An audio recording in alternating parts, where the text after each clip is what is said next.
26তম কলকাতা আন্তর্জাতিক চলচ্চিত্র উৎসবের উদ্বোধনী অনুষ্ঠান আপনারা দেখছিলেন। চোখ রাখবো অন্যান্য খবরে।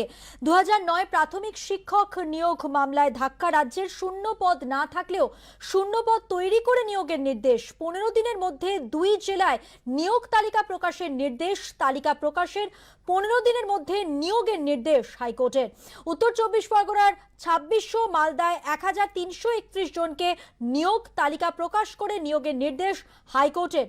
স্বজন পোষণ অভিযোগে বাম আমলের নিয়োগ প্রক্রিয়া বাতিল করা হয়। বাতিল করে নতুন করে নিয়োগ প্রক্রিয়া শুরু করে সরকার।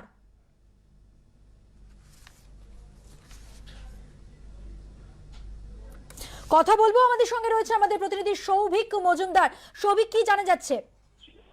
দেখো, গঙ্গাসাগর মেলার ক্ষেত্রে আজকে মহামান্য প্রধান বিচারপতি তিনি নির্দেশ দিয়েছেন যে আগামী 13 জানুয়ারি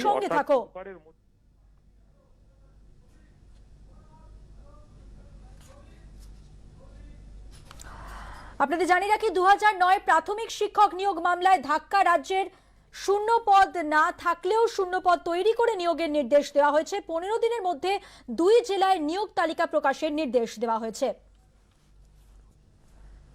আবারও কথা বলবো আমাদের প্রতিনিধি সৌভিক মজুমদারের সঙ্গে। সৌভিক, কি খবর রয়েছে, কি নির্দেশ দিয়েছে হাইকোর্ট?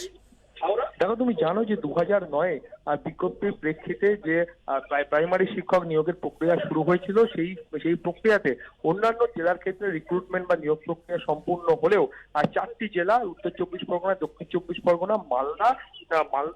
মালদা এবং হাওড়া, এই 4টি জেলার ক্ষেত্রে নিয়োগ হয়নি। এবং শেষ পর্যন্ত 2017 সালের মামলার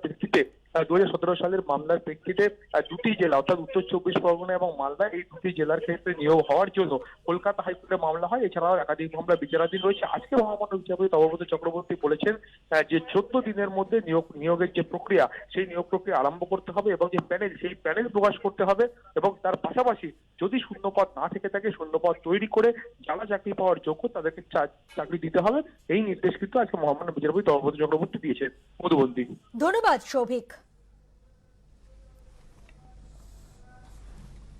প্রাথমিক শিক্ষক পদে চাকরি প্রার্থীদের বিক্ষোভ মিছিল। শিয়ালদা থেকে মল্লিক বাজার পর্যন্ত এই মিছিল।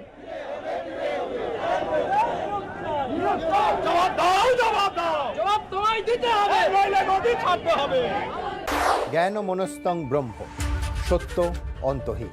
সত্যের খোঁজও তাই, সত্য সন্ধানে তাই আমরা অক্লান্ত, অকুতভয়। এবিপি আনন্দ নতুন ভাবনার প্রতীক, যা মনে মুক্ত, তথ্যে যুক্ত এবং যাবতীয় সীমানার বাঁধন থেকে মুক্ত।